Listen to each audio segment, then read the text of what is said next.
In section 4.5, we're going to compare expressions and equations. So in example 1, we want to label each of the following as a linear expression or a linear equation. Part A is going to be an equation, it has an equal sign, and part B does not have an equal sign, so that's an expression. In example 2, we want to compare the meanings of simplifying in an expression and solving an equation. Simplifying an expression might mean combining like terms, and it might mean using the distributive property. Solving an equation is going to mean isolating the variable, and to do this we apply operations on both sides of the equal sign. So for example, in an expression, we might have something that looks like 2 times the quantity 3x minus 6, and to simplify that we'll take 2 times 3x is 6x minus 2 times 6 is 12. In an equation, we may have something like x plus 17 equals 22, and we'll solve that by subtracting 17 on both sides. So we'll have x plus 17 minus 17 equals 22 minus 17, and if you subtract your two 17s, you're going to get that x is equal to 22 minus 17, or 5. In example 3, we want to simplify or solve as appropriate. So in the first one's an equation, so we're going to solve this. We know that our first step is to deal with the parentheses, so we're going to use the distributive property to simplify those first. 4 times x is 4x. 4 times negative 5 will give us negative 20. Now we're going to combine like terms, so I'm going to have 4x minus 17. Continuing to solve, we're going to subtract 2x from both sides. That's going to leave us with 2x minus 17 equals negative 9. And if we continue solving that, we're going to add 17 to both sides. So it's going to give us 2x equals negative 9 plus 17, or 2x equals 8. And then dividing both sides by 2 will give us x equals 4. So because it was an equation, whatever I did to one side of the equation I had to do to the other as well. If it's an expression, I only have one side, so I'm only going to be working on half of an equation. So we're going to start by using the distributive property. 6 times 3x is 18x. 6 times negative 2 will give us minus 12. Now when I combine my negative 12 and my 4, I just add those up. Negative 12 plus 4 is negative 8. And there's nothing else I can do here. There's no equal sign, there's no moving things to both sides, so this one's done. The result of simplifying an expression is a new expression. The result of solving a linear equation in one variable is an answer, such as x equals a number. Or if it's a special case, it could be no solution or all real numbers. In example 4, what does it mean? The simplified form of 2 times 4x minus 7 minus 3x is 5x minus 14. What does it mean? These are equivalent expressions. The solution of 2 times 4x minus 7 minus 3x equals negative 4 is 2. What does that mean? X equals 2 is the value that makes this equation true. Let's look at the next example. In example 5, we're going to simplify the expression or solve the equation as appropriate.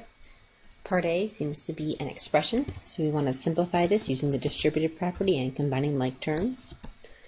So in the first set of parentheses, we're going to have to distribute 2 into x minus 5. That'll give us 2x minus 10.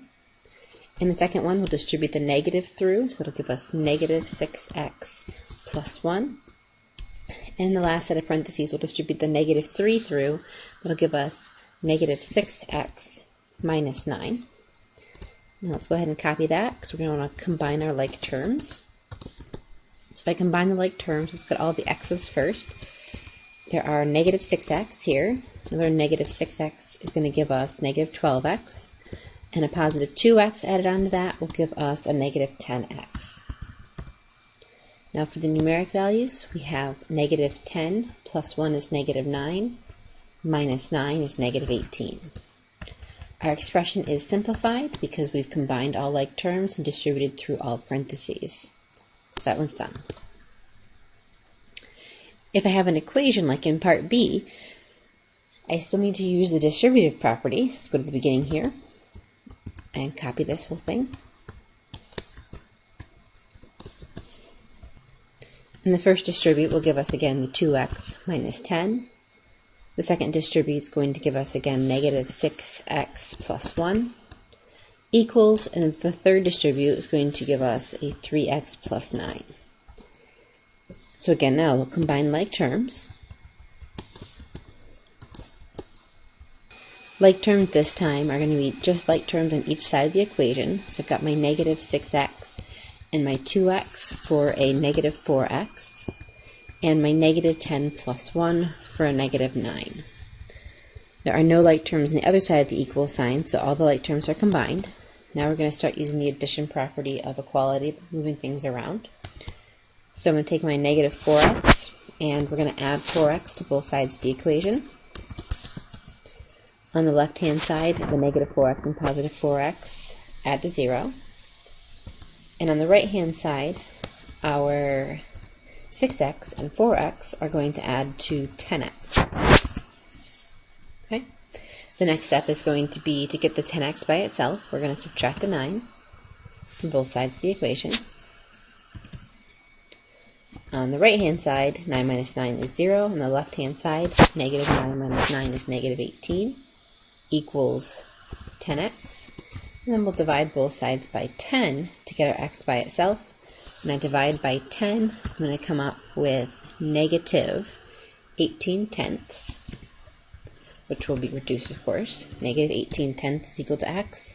Let's just go ahead and divide those both by 2 to get negative 9 fifths.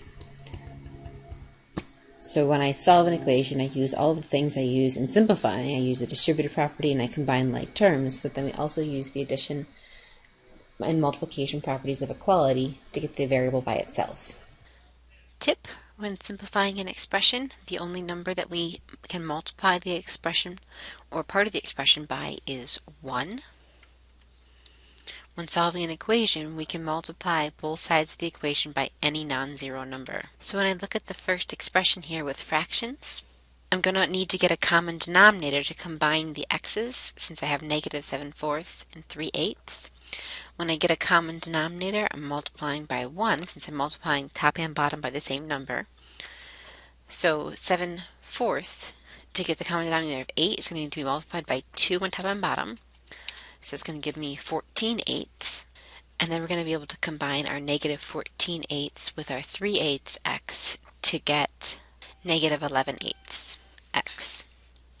In part D, since this is an equation instead of an expression, I can multiply both sides of the equation by the same value, that value being the least common denominator of all of 3 fractions.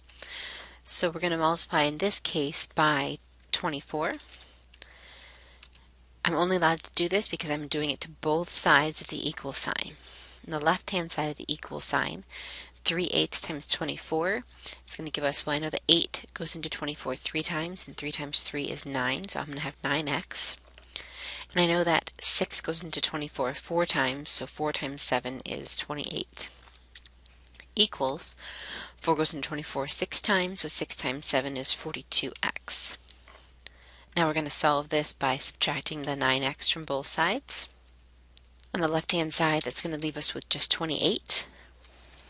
And on the right-hand side, 42 minus 9x is going to give us 33x. And finally, we divide both sides by 33 to get x by itself. So if I divide by 33, we're going to get 28 divided by 33 is equal to x. And that fraction is in lowest terms, so we have our answer. In part E, we're working on an equation again here. So we're going to take the entire equation and multiply both sides by the common denominator, which in this case is 8. So we're going to distribute 8 across everything here. So 8 times 5 halves, it's going to give us 4 since 2 goes into 8 4 times, we're going to have 4 times 5 is 20x. Now, 4 goes into 8 twice, so 3 times 2 is 6. Going to give us minus 6 equals 8 goes into 8 one time. 1 times 7 is 7x. And 4 goes into 8 twice. 2 times 1 is 2, so I'll have plus 2 on the end. Again, I'm allowed to do this because I have an equation, and I can do it to both sides of the equal sign. So I can get rid of the fractions by multiplying both sides by 8. To solve, we're going to start by subtracting 7x from both sides. And we know that on the right-hand side, 7x minus 7x gives us no x.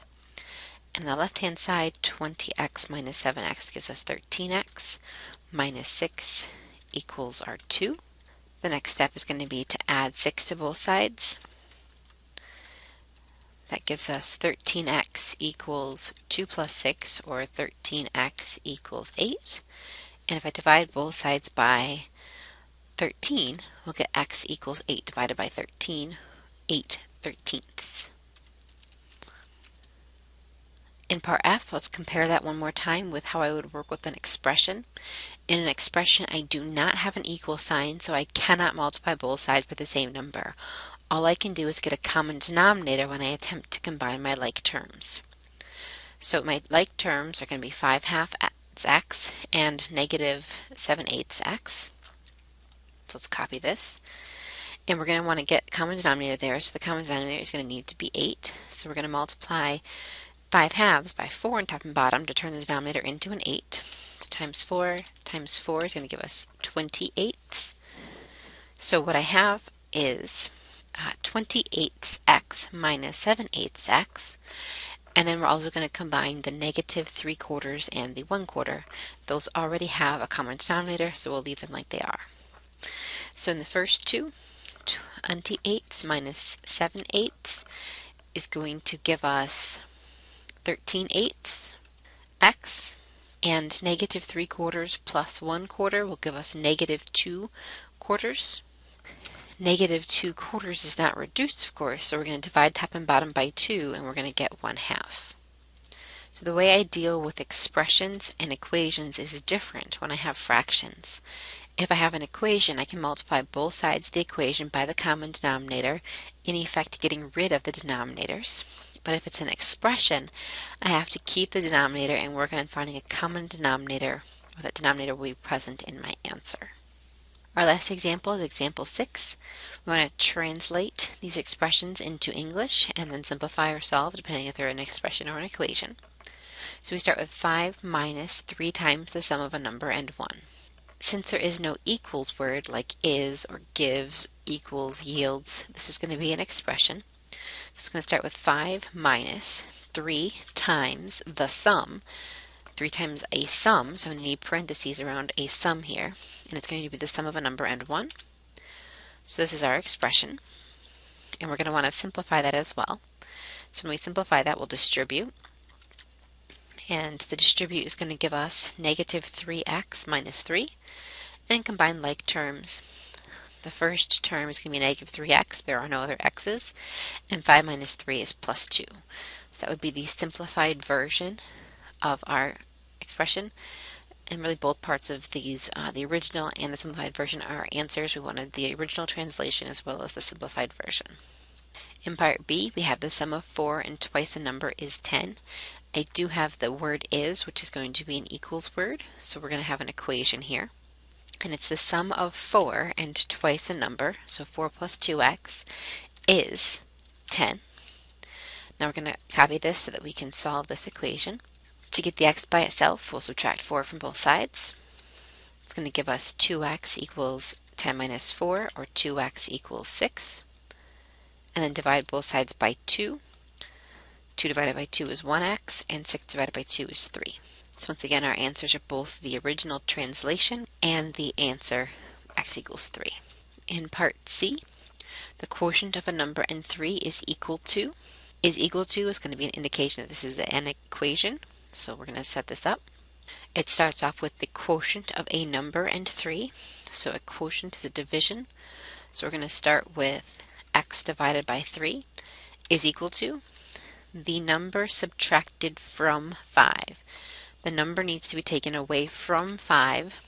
Taken away from the 5, we'll put this as 5 minus x. That's going to be our original equation, and we're going to want to solve this as well. To solve it, since it is an equation, there is an equal sign and a fraction. We're going to take our fraction and first multiply everything by the common denominator, which, since there's only one fraction, is going to be 3. X over 3 times 3, 3 goes into 3 once, will give us 1 times x, or x, equals, make sure you multiply everything by 3. So 3 times 5 is 15, and 3 times x is minus 3x. Now we'll keep solving this. Might be nice to add 3x to both sides to begin. Adding 3x to both sides will give us x plus 3x is 4x equals 15. Now I'm going to divide both sides by 4. 4 divided by 4 is 1x, and 15 divided by 4 is 15 divided by 4. So I'm going to have x equals the fraction 15/4. And the last one, part D. 3 plus 5 times the difference of a number and 2. There's not an equals word in this one. There's no is, gives, results, yields, whatever the equals word may be. So this one's going to be an expression. We start with 3, then we add on 5 times the difference. So 5 times a quantity that is a difference, and that difference is of a number and 2. So the difference of a number and 2 will give us x minus 2. That's the original translation. That's part of our answer. And we're also going to copy that so that we can simplify. And when I simplify, we'll start with 3 plus 5 times x is 5x, and 5 times 2 is negative 10.